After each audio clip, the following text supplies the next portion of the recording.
do Apocalipse, capítulo 2, do verso 1 ao verso 7. Eu estarei lendo na Nova Almeida atualizada.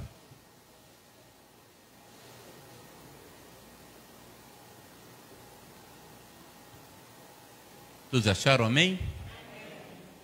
Diz assim a palavra do Senhor: ao anjo da igreja em Éfeso escreva: estas coisas diz aquele que conserva na mão direita as 7 estrelas e que anda no meio dos 7 candelabros de ouro. Conheço as obras que você realiza, tanto o seu esforço como a sua perseverança. Sei que você não pode suportar os maus, e que pôs à prova os que se declaram apóstolos e não são, e descobriu que são mentirosos. Você tem perseverança e suportou provas por causa do meu nome, sem esmorecer. Olha aí as qualificações dessa igreja. Mas no verso 4 você vai ver isto: tenho, porém, contra você o seguinte: você abandonou o seu primeiro amor. Repetindo a parte B desse versículo, você abandonou o seu primeiro amor. Verso 5: lembre-se, pois, de onde você caiu, arrependa-se e volte à prática das primeiras obras. Se você não se arrepender, virei até você e tirarei o seu candelabro do lugar dele. Mas você tem a seu favor o fato que odeia as obras dos nicolaítas, as quais eu também odeio. Verso 7, que é muito importante para toda a igreja e para todos aqueles que nos assistem. Quem tem ouvidos, ouça o que o Espírito diz às igrejas. Vocês podem repetir essa frase desse texto comigo? 1, 2, 3 e já. Quem?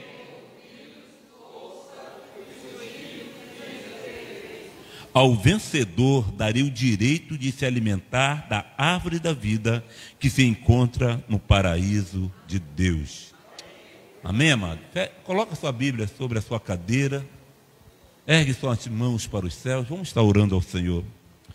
Pai, obrigado, Senhor, por esta noite estarmos aqui neste lugar, na tua casa, casa esta chamada casa de oração, Pai. Estamos aqui, ó Pai amado, num único intuito, Senhor, de em primeiro lugar te adorar em espírito e em verdade. Declarar que Tu és o nosso Deus, o nosso Senhor, que o Senhor reina nas nossas vidas, que o Senhor tem o governo, Senhor, do nosso coração, da nossa mente, Pai.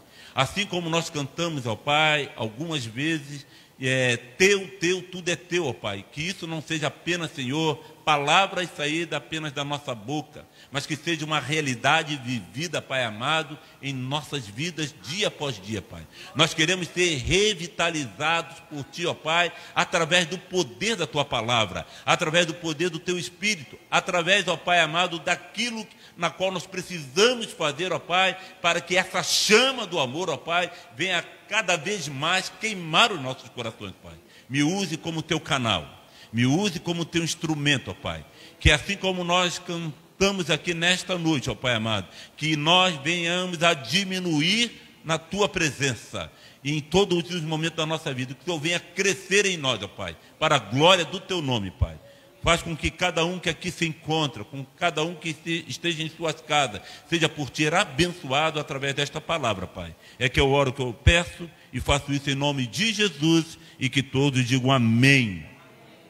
Podeis assentar, queridos. Quando nós lemos a palavra do Senhor e a gente lê, e uma das coisas que eu aprendi nessa minha caminhada de fé é fazer com que a chama no meu coração não se apague. A chama no meu coração cada vez mais venha a ser aquecida. Deus nos orienta para que essa chama seja sempre alimentada. Não vou pregar sobre essa chama na qual fala o livro de Deuteronômio, mas o importante é que o fogo do altar jamais venha se apagar na sua vida, querido. Antes existia um altar físico, feito por mãos humanas. Agora nós somos o altar de Deus, não feito por mãos humanas, mas feito pelo Senhor. O Espírito Santo habita em você. Então, desta forma, essa chama tem que arder sempre no nosso coração. Eu li aqui um texto bíblico que relata a história dessa igreja de Éfeso. E para eu falar alguma coisa sobre a igreja de Éfeso, é necessário que a gente venha entender um pouco da história dessa igreja. É necessário que eu comece um pouquinho, né? Como vou chover uma olhada, comece do início. Porque essa igreja que Lucas descreve ela em Atos dos Apóstolos, a partir do capítulo 18, é uma igreja que foi fundada pelo apóstolo Paulo. A igreja de Éfeso ficava numa cidade muito importante, na própria cidade de Éfeso, é claro. Éfeso era uma cidade, assim, em seu tempo, a mais importante da Ásia Menor. Era uma cidade muito rica. A sua população, na sua grande maioria, ou quase que na sua totalidade, eram idólatras. Ali estava mundialmente conhecido, era uma das 7 maravilhas do mundo, né? O templo da deusa Diana.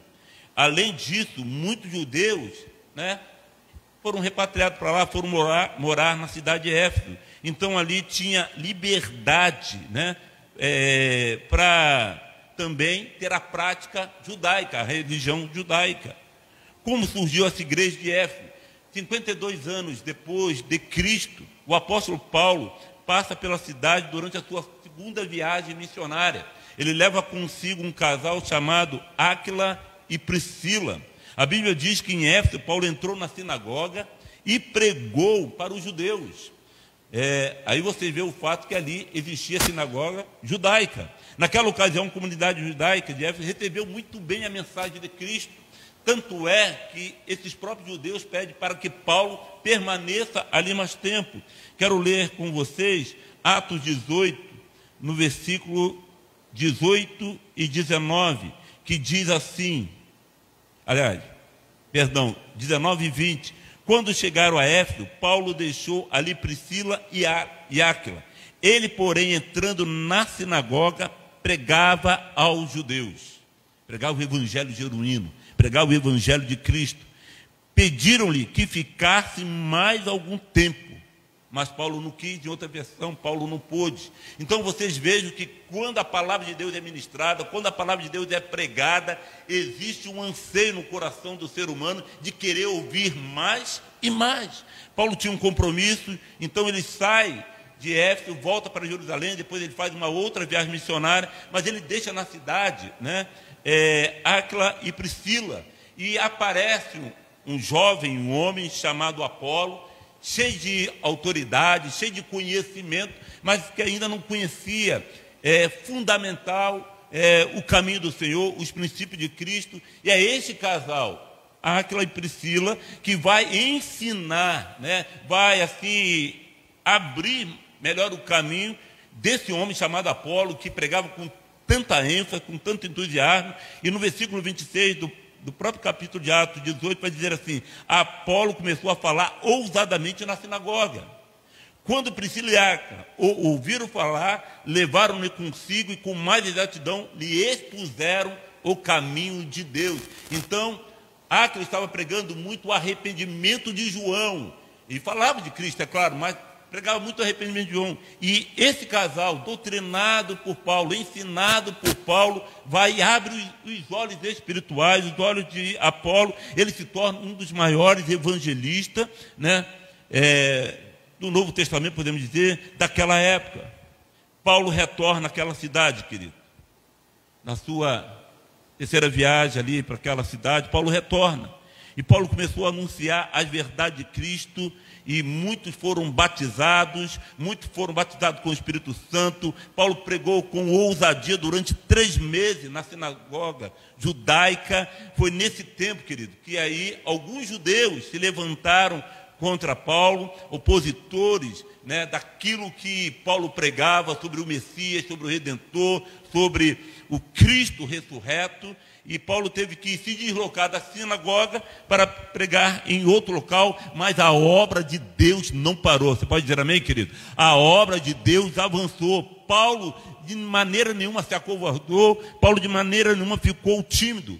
Paulo continuou trabalhando em Éfeso por quase 3 anos. E aí, querido, eu quero chamar a atenção como Deus trabalha quando o nosso coração está cheio da chama do Evangelho. Olha o que diz o versículo 19 do capítulo, versículo 11 do capítulo 19 de Atos dos Apóstolos. Deus, pelas mãos de Paulo, fazia maravilhas extraordinárias. A igreja de Éfeso, querido, estava vivendo um verdadeiro avivamento. A igreja de Éfeso, querido, tinha algo tremendo. Cada dia mais Deus acrescentava àquela igreja. Houve um verdadeiro avivamento local naquela cidade. O nome do Senhor Jesus era engrandecido ali. E muitos judeus e gentios creram e receberam o Evangelho. Muitos dos habitantes daquela cidade, querido, que praticava magia, praticava cultos a deuses estranhos, querido, se converteram. E isso é interessante, me chama a atenção, porque essas pessoas, esses homens, essas mulheres que se convertiam, querido, levavam seus livros de magias e queimavam.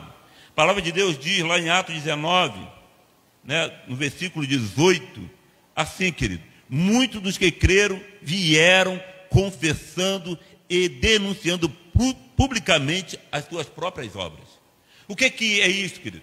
Eles se convertiam e vinham pelo caminho dizendo o quanto eles praticavam de pecado, de coisa errada diante do Senhor. O versículo 19 diz, li o versículo 18, também muitos dos que haviam praticado magia, reunindo os seus livros, o queimaram diante de todos. Preste atenção agora, calculado o valor dos livros, verificaram que chegava a 50.000 denários. Deixa eu falar uma coisa, querido. Quando o Evangelho entra no coração do indivíduo, quando a pessoa aceita Jesus como Salvador, a coisa mais valiosa é ter esse Jesus muito forte dentro do coração. Tudo que eles queimaram, querido, diz a palavra do Senhor que representava 50.000 denários. Nós sabemos muito bem que um denário representava um dia de trabalho. Então, quer dizer, um mês de trabalho era 30 denários. Se você dividir 50.000 por 30 denários, você vai ver que não é um valor qualquer, querido. Porque quando a igreja está avivada, quando a igreja está revitalizada, a palavra de Deus é pregada, tudo aquilo que é de ruim, tudo aquilo que é do mal, tudo aquilo que é diabólico, tudo aquilo que é maligno, sai em retirada. E o poder da palavra permanece. A igreja de Éfeso cresceu de forma extraordinária, querido. A economia daquela cidade, que dependia muito da magia, foi balançada, foi ameaçada. Se levantou um homem chamado Demétrio, um Ourives, que quis ir contra Paulo, contra aqueles que pregavam o Evangelho. Mas isso não fez a igreja desta época recuar. A igreja de Éfeso estava estabelecida e serviu com um centro propagador do Evangelho na Ásia Menor, querido. Aquilo que Deus realizou ali na igreja de Éfeso era algo tremendo que se espalhou para outras cidades, para outros estados e para outros países, querido. A carta à igreja de Éfeso, que nós lemos aqui em Apocalipse 2, querido, que nós vamos estar admoestando sobre ela, é importante nós entendermos que o que o Senhor quer das nossas vidas é o nosso melhor. O que Deus, posso usar esse verbo, cobra de nós, é o nosso melhor. E por que eu falo sempre isso, querido? Porque Ele deu o melhor que Ele tinha. Ele deu a coisa mais rica do universo para cada um de nós. Ele deu o seu próprio Filho. Deus se esvaziou e deu o seu próprio Filho, o seu Filho Jesus Cristo. E quando a gente vê esta igreja, e Paulo, que foi o fundador, Paulo que orou por essa igreja, Paulo agora está preso em Roma, Paulo escreve para essa igreja, e uma das coisas que ele exalta nessa igreja, que está lá em Efésios, capítulo 1, verso 15, é o amor. E quando ele diz assim, ó: por isso também eu tenho ouvido a respeito da fé que vocês têm no Senhor Jesus, fé, guarda essa palavra, e do amor para com os santos. Paulo está enfatizando que aquela igreja vivia o amor de Deus. Aquela igreja era uma igreja avivada, revitalizada no poder da palavra do Senhor. Mas, fala isso comigo, querido, vamos interagir. Mas o tempo passou. O tempo passou. João agora está exilado na ilha de Pátmos. Jesus se apresenta a João e solicita, manda que ele escreva para as 7 igrejas da Ásia. E a primeira carta a ser escrita por João, a ser ditada por Jesus, é a carta para a igreja de Éfeso. Foi essa nova geração, querido, depois de passado 40 anos da fundação da igreja, foi para esta geração que Jesus, usando o apóstolo João na ilha de Pátmos, escreve essa carta. Foi para essa nova geração que o Senhor Jesus ditou esta carta. Com uma data mais provável, mais ou menos aí 90 anos depois de Cristo, a carta à igreja de Éfeso foi escrita cerca de 40 anos depois. Nesta carta, querido, de Éfeso, o Senhor Jesus se apresenta, e isso é importante nós entendermos, aquele que conserva na mão direita as 7 estrelas e anda no meio dos 7 candeeiros de ouro. Foi o versículo 1 do capítulo 2 que eu li. Olha bem, querido, como Jesus se apresenta, aquele que tem em suas mãos as 7 estrelas e os 7 candelabros. Repita comigo, Jesus tem um controle de tudo. Está na mão dele, querido, as 7 estrelas. Isto é, os pastores dessas igrejas, dessas 7 igrejas, os anjos dessa igreja. Mas ele também tem o candelabro em suas mãos. Quem são esses 7 candelabros? A igreja do Senhor. E é importante nós entendermos que ele tem o controle. Ele tem, sabe, a primazia dessa igreja. Essa autodesignação de Jesus Cristo serviu para assegurar aos crentes de Éfeso que ele é quem tem o controle da igreja nas mãos dele. Ele dirige seus líderes e conhece todas as suas necessidades. Bate assim no seu peito de leve. Jesus conhece as minhas necessidades. Ele me conhece por dentro e por fora. Jesus tem esse controle, querido. A palavra de Deus diz, no versículo de número 3, vai comigo até o versículo de número 2, conheço as obras que você realiza. Preste atenção, querido. Isso me deixa claro, na minha concepção, na minha interpretação, que ele caminha no meio da igreja. Ele conhece muito bem a igreja. Ele sabe de cada componente da igreja. Ele conhece cada indivíduo. Ele conhece cada coração. Ele conhece cada trabalho que é feito. Nós vamos ver isso. Ele conhece, querido, o meu entusiasmo e o seu entusiasmo. Ele conhece o seu ânimo ou o seu desânimo.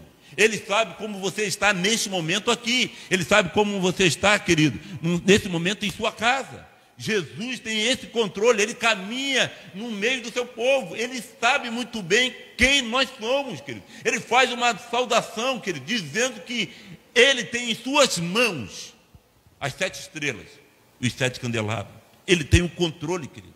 Isso é importante nós entendermos que Jesus tem que ter o controle da nossa vida. Você pode dizer amém? Jesus tem que ter o governo da nossa vida. Você pode dizer, glória a Deus, ele reina em nós, querido. O Salmo 96 diz que o Senhor reina. E se ele reina, ele é rei. É claro. E se ele é rei, querido, nós somos seus súditos, somos seus servos. E se a gente for lá para o grego, né, servo é escravo. E escravo está ali para servir, querido. Então nós precisamos reconhecer esse senhorio, sabe, essa presença do Senhor Jesus na nossa vida, para que nós venhamos, de fato, ser revitalizados no Senhor, não apenas no mês de fevereiro, não apenas em um culto, não apenas, querido, quando nós estamos, querido, fazendo alguma coisa para o Senhor, mas em todo o tempo das nossas vidas. Nós precisamos ser revitalizados, dia após dia, no Senhor Jesus. Oh, aleluia. Então Jesus escreve essa carta através de João, ele deixa um reconhecimento, uma censura, uma advertência e uma promessa. Quem gosta de promessa de Deus aqui, diga amém. Ó, é puro, ó. Promessas de Deus, elas são fiéis, elas se cumprem na nossa vida, né? Mas todas as promessas de Deus são condicionais. Repita comigo: todas as promessas de Deus são condicionais. Deus é soberano, Ele pode até fazer algo, querido, sobrenatural. Mas se nós conhecemos a Deus, se nós conhecemos a palavra, nós temos que saber que Ele exige de nós algo muito importante. A gente vai ver aqui nesta carta, para que nós sejamos revitalizados ainda mais no Senhor. Amém, querido? Amém? A igreja de Éfeso foi reconhecida pelo Senhor Jesus por suas obras, trabalho árduo e perseverança. A gente vai ver aqui, querido, um paradoxo. Perseverança, grandes obras e viver no sentido assim, bem forte, a palavra. A gente vai ver que Jesus vai trazer isso muito bem à tona, muito bem patente, latente. Olha o que diz o versículo 2 de Apocalipse 2. Conheço as obras que você realiza, tanto o seu esforço como a sua perseverança. E como eu gosto dessa palavra, querido, perseverança. Mas ele fala do esforço. E Jesus já nos diz que o reino dos céus é tomado por esforço. E só se apodera do reino dos céus aquele que se esforça. Então Jesus está dizendo aqui que essa igreja tem esforço. Essa igreja é perseverante. Essa igreja tem obras. Essa igreja não pode suportar os maus e o que pôs à prova os que se declaram apóstolos e não são. Essa igreja, querido, tem um discernimento. Ela entende aquilo que é de Deus e aquilo que não é de Deus. Ela entende o que é falsa doutrina e o que é a verdadeira doutrina. Ela não aceita, né, as mentiras. É uma igreja, querido, que, por um lado, vive a verdade. A igreja de Éfeso odiava as práticas dos nicolaítas. Eu não vou entrar no mérito agora, se é o diácono, né, Nicolau, que foi eleito, que trouxe uma prática de uma doutrina errada, mas eu quero dizer que ela completamente abortou a prática dos nicolaítas. No versículo 6 diz: mas vocês têm a seu favor o fato que odeia as obras dos nicolaítas, as quais também eu odeio. Deixa eu frisar bem isso, querido. A igreja odiava as práticas, querido, da falsa doutrina. Eram crentes perseverantes, eram crentes que suportavam sofrimento por causa do nome de Cristo. Era uma cidade completamente idólatra, mas eles se afastavam da idolatria.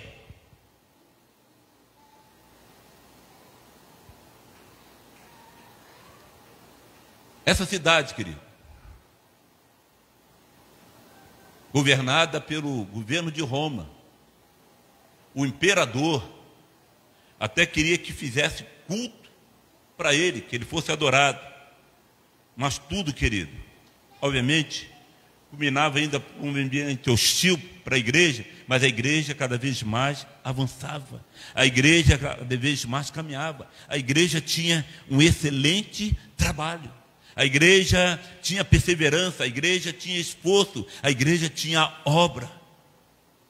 Mas Jesus traz uma censura. Jesus traz uma censura. Ele olha para a igreja e vê que a igreja aparentemente está bem. Repita comigo: a igreja aparentemente está bem. Mas Jesus, que tudo vê, ele diz para essa igreja no versículo de número 4: tenho, porém, contra você, você abandonou o seu primeiro. Vocês podem repetir isso comigo? Tenho, porém, contra você, você abandonou o primeiro amor.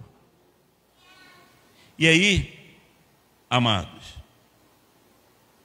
quando nós, eu queria que vocês entendessem bem isto, quando nós trabalhamos, quando nós fazemos a obra do Senhor, eu quero usar um termo e eu peço permissão ao pastor Renato, né, mas eu estou aqui na autoridade do Espírito Santo, dizer assim: muitas das coisas nós realizamos no automático.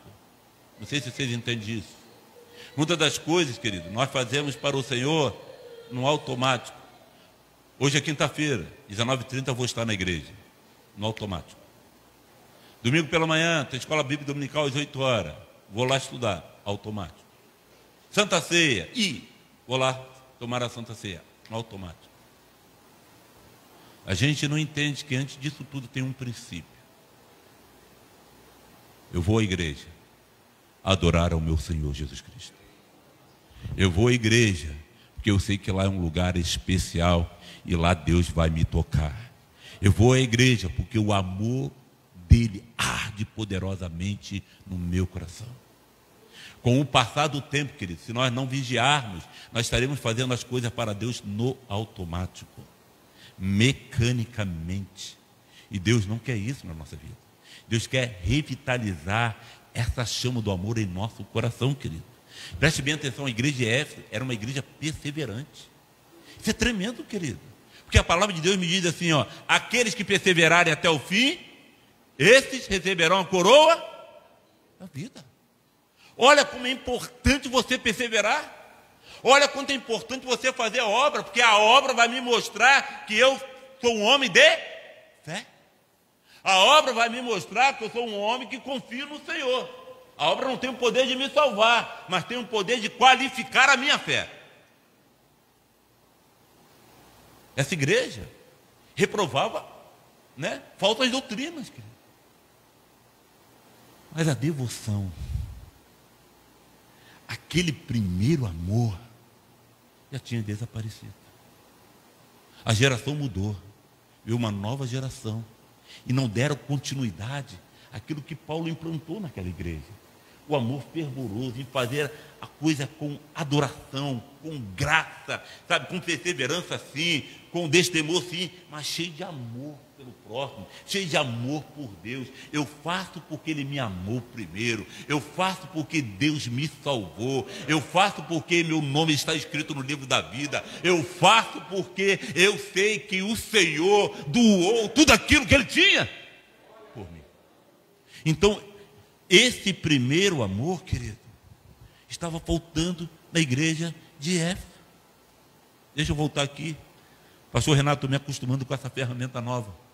Você já deve estar bem acostumado, você é novo. Amém, querido? Diz assim a palavra do Senhor, quero repetir isso. Estou voltando aqui. Tenho, porém, contra ti que você abandonou o seu primeiro amor. O amor é um sentimento, querido, fundamental para a igreja ser revitalizada, avivada. Repita comigo. Deus é amor. É um dos nomes do Senhor. E João, que foi um dos pastores dessa igreja, a igreja teve 3 pastores muito conhecidos. Paulo foi fundador, mas não pastoreou muito, só ensinou. Mas teve Timóteo como pastor e teve o apóstolo João como pastor. E João escreve isto, querido, na sua carta: amado, amemo-nos uns aos outros, porque o amor procede de Deus, e todo aquele que ama é nascido de Deus. Todos aqueles que amam, Deus em primeiro lugar. Não há discussão. E o próximo como a ti mesmo. Então, aquele que ama é nascido de Deus, e todo aquele que ama é nascido de Deus e conhece a Deus. Quem não ama, não conhece a Deus. Versículo 8. Pois Deus é amor, querido. Aí me permita eu trazer para todos nós a primeira carta que Paulo escreve à igreja de Corinto, no capítulo 3, apenas 3 primeiros versículos. Olha só como é bom acontecer isso na igreja, Preste atenção, versículo 1 de 1 Coríntios 13. Ainda que eu fale a língua dos homens e dos anjos, se não tiver amor, serei como o bronze que soa, como o símbolo que retine. Dons espirituais.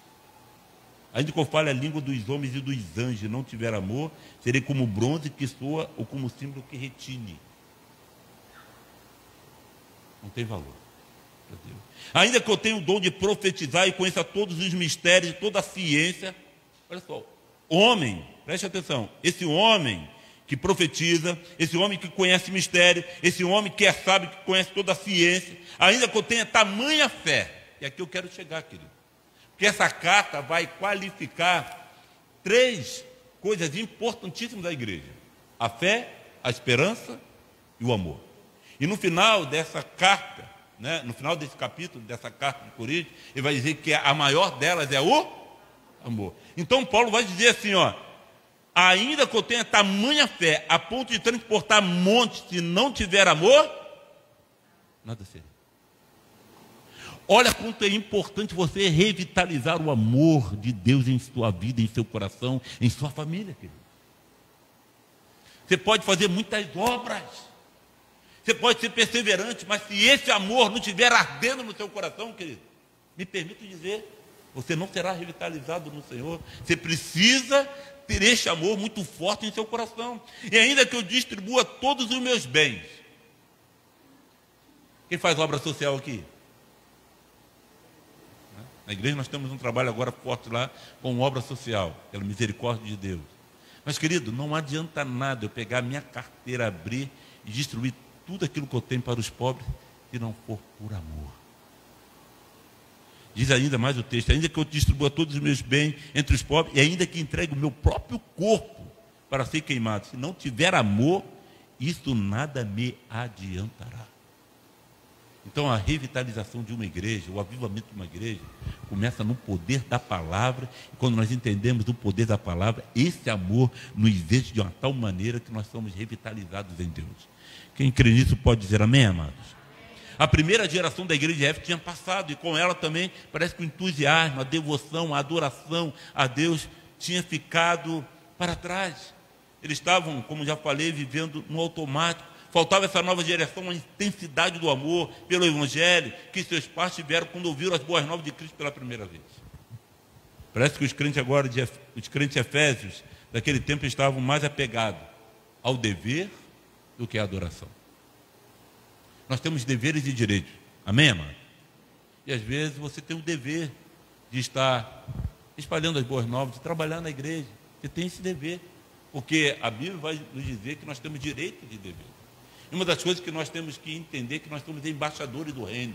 Nós somos testemunhas vivas do Senhor. Nós precisamos representar o reino dos céus aqui na terra. Nós somos peregrinos nesta terra, querido. Nós somos do reino dos céus. Amém ou não amém, querido?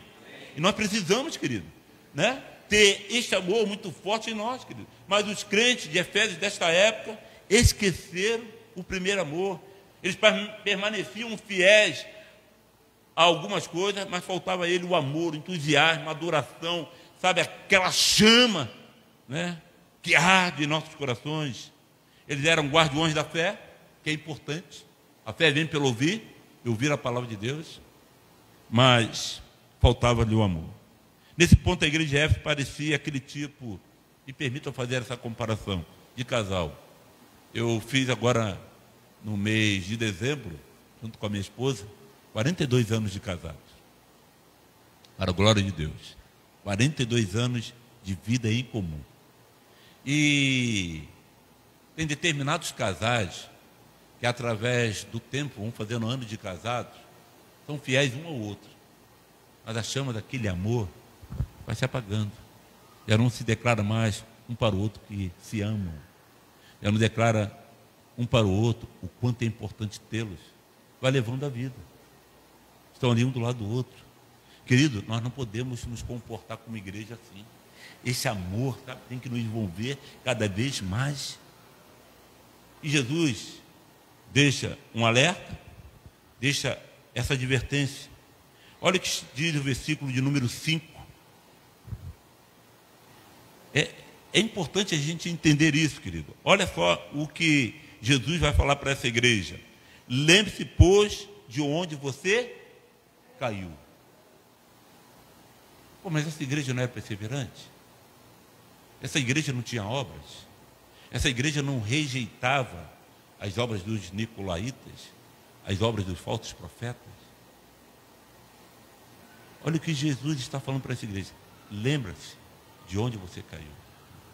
E, meu querido, me permita eu falar com vocês.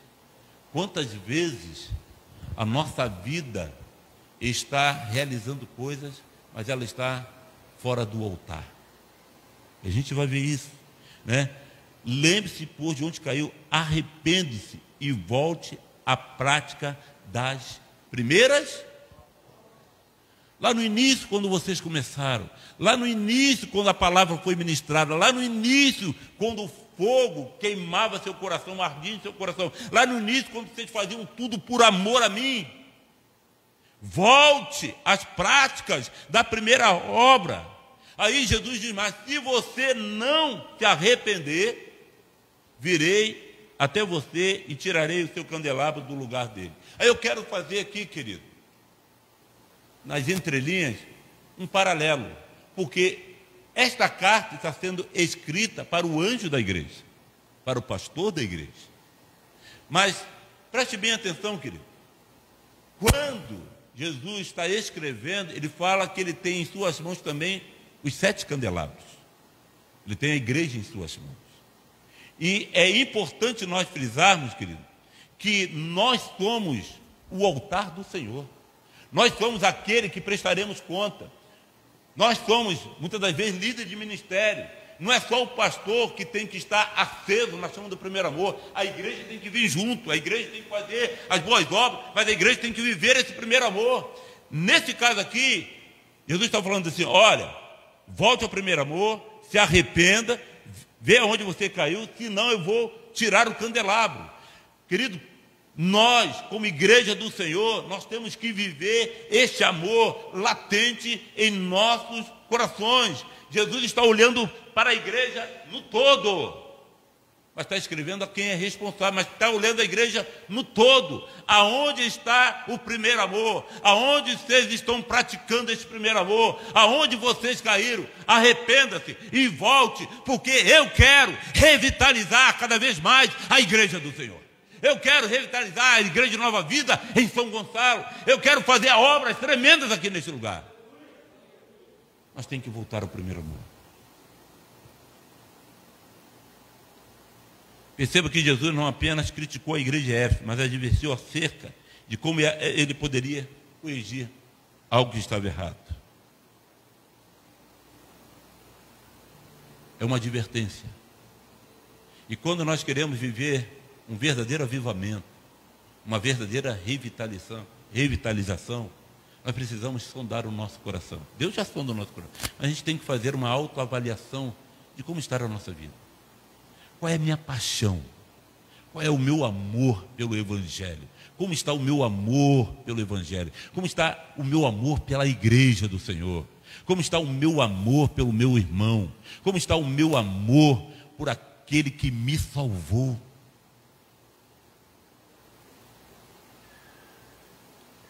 Veio uma promessa, querido. E essa promessa, ela começa com algo que se repete nas 7 igrejas. Versículo 7 diz assim, quem tem ouvidos, ouça o que o Espírito diz à igreja.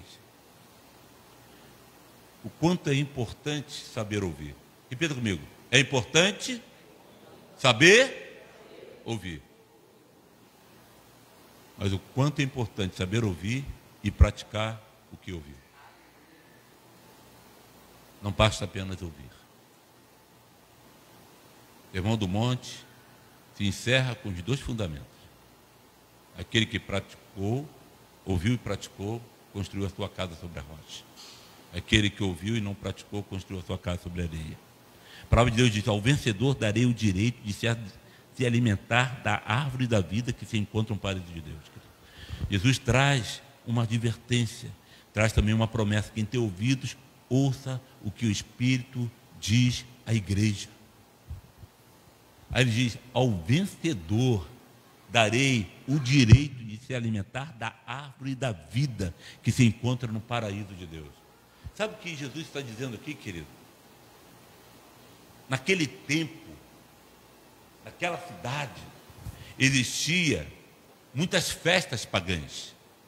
Se oferecia muitos manjares, muitas comidas boas. E existia vários convites, até para os crentes da igreja de Éfeso. E agora Jesus está dizendo assim, ó, esses banquetes que eles oferecem, não é nada diante daquilo que eu tenho para cada um de vocês. Esses banquetes que eles oferecem, não representam nada da promessa que eu tenho para cada um de vocês. É importante enfatizar, querido, que o vencedor não vence pelos seus próprios méritos, mas vence pelo poder que há no nome do Senhor Jesus Cristo. Você pode dizer amém por isso, querido? Os pagãos procuravam atraí-los, mas eles se mantiveram firmes, querido. E agora Jesus chega e fala assim: volte ao primeiro amor, volte às primeiras obras. Quando eu ouço essa canção do Carlinhos Félix, mais conhecido como Carlinhos Félix, né? Eu me olho, eu me autoavalio. Porque, querido, não é o tempo de igreja que vai nos habilitar a morar no céu. Não é o tempo que você tem de crente que vai te habilitar a morar no céu. É a chama do amor que arde no teu coração pelo reino, pelo Senhor Jesus. Essa igreja, querido, que o Senhor escreve, ela é uma igreja quase perfeita. Não posso chamar tanto assim, mas Jesus olha e faz um raio-x, faz uma ressonância magnética, faz algo assim, enxerga tudo. Ele está passeando no meio da igreja e fala assim: eu tenho, porém, uma coisa contra ti. Vocês perseveram, vocês têm boas obras, vocês rejeitam as falsas doutrinas, mas está te faltando paixão, está te faltando amor, está te faltando devoção, está te faltando adoração, está te faltando a chama arder dentro do seu coração. Me permita dizer, eu falo isso diante de uma câmera. Eu me preocupo quando eu vou pregar a palavra de Deus, se eu não estou pregando só pelo meu dever de ser pastor, ou se eu estou pregando porque eu amo o Senhor Jesus. Querendo que essa palavra, a partir do momento que vai ser pregada, ela vai cumprir o que lhe apraz. Porque, querido, nós temos sempre que entender que a palavra é uma espada de dois gumes. Corta para lá, corta para cá. Eu tenho que fazer uma autoavaliação sempre de mim. Eu prego porque eu fui um dia ordenado a pastor. Eu prego porque essa chama da palavra, essa chama do amor está ardendo no meu coração todos os dias. Porque senão, querido, é como o sino que retine. Não tem amor. É só palavras lançadas. Não causa efeito. Porque a palavra tem que estar ungida por Deus e no amor que eu tenho por Deus. A minha pergunta para vocês, querido: estamos vivendo um tempo de crises. Estive aqui no sábado e conversei um pouquinho à toa com o pastor Renato, né? Tive que voltar para casa, mas a gente estava falando o quanto essa nova cepa, essa nova variante, trouxe de novo o afastamento, o distanciamento. Tem muitas pessoas na nossa igreja que estão enfermas. Tem muitas pessoas daqui da igreja que estão enfermas. Mas preste atenção, querido, não só apenas de Covid, porque essa pandemia trouxe também doenças para a alma, doenças para a fé. Quantos lá na nossa igreja, querido, pelo afastamento e por não ter vigiado, não ter buscado o Senhor, não ter vivido a chama do primeiro amor, se desviaram e precisam se revitalizar no Senhor. A gente está em busca dele, orando por ele, ligando, visitando, porque deixaram a chama do primeiro amor se apagar por uma coisa, querido, que veio a todo mundo, né? Ao mundo inteiro, mas por ter vivido essa crise dentro da sua própria família, dentro da sua própria casa, ou com os amigos, de repente começou a perguntar: onde está Deus? Por que Deus deixou acontecer tudo isso, querido? Quantos crentes fizeram essa pergunta? Mas preste atenção, querido, o amor de Deus, ele é inequívoco, ele não passa por medida, ele sempre existirá. Deus é soberano e a gente tem que entender, querido, que esta chama do amor tem que sempre arder. Um dia nós encontraremos todos eles nos céus, porque eles acreditavam, eles creram no Senhor Jesus, aqueles que são salvos. Mas nós temos que entender que nós estamos aqui e que nós temos que praticar e viver sempre essa chama do primeiro amor. Nós temos que vencer todos os obstáculos.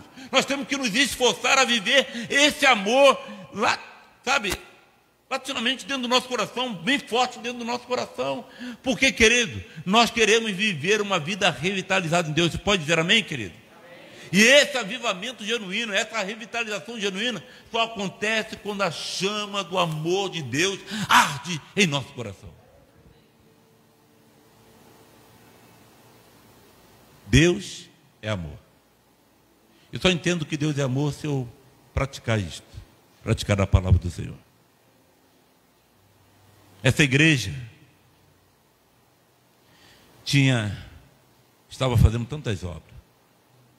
E Jesus diz agora para ela: quem tem ouvidos, ouça o que o Espírito diz às igrejas. Ao vencedor, darei o direito de se alimentar da árvore da vida que se encontra no paraíso de Deus. Ao vencedor. Ao vencedor. Ao vencedor. Ao vencedor. Ao vencedor. Por que ao vencedor?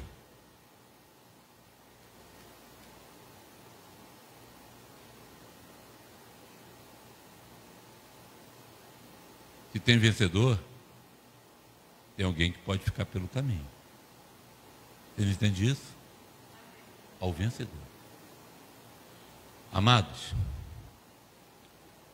a caminhada é difícil, a caminhada é longa, mas os sinais estão se mostrando que o fim está próximo. Vamos revitalizar a nossa fé, vamos revitalizar a nossa esperança, vamos revitalizar, querido, o nosso amor pela palavra, mas acima de tudo, vamos revitalizar em nós a chama do primeiro amor. E quando você cantar, cante com amor. Quando você evangelizar, evangelize com amor. Quando você fazer qualquer obra, seja ela social, seja ela ministerial, faça com amor. Porque Jesus, que tudo vê, estará nos sondando. E a minha expectativa é que Ele chegue para cada um de nós. Vocês perseveraram nas obras, vocês perseveraram em rejeitar as falsas doutrinas, vocês perseveraram em fazer grandes coisas, mas acima de tudo, vocês perseveraram em me amar em primeiro lugar, em ter esse amor muito forte em seus corações. Fique de pé comigo, querido. Eu quero orar por cada um de nós e quero orar também por aqueles que estão em casa. Existem pessoas que estão em suas casas, sofridas, tristes, abatidas, por problemas diversos da vida. Uma delas é a enfermidade. Mas eu conheço um Deus, o Deus Rafá, que cura todas as enfermidades.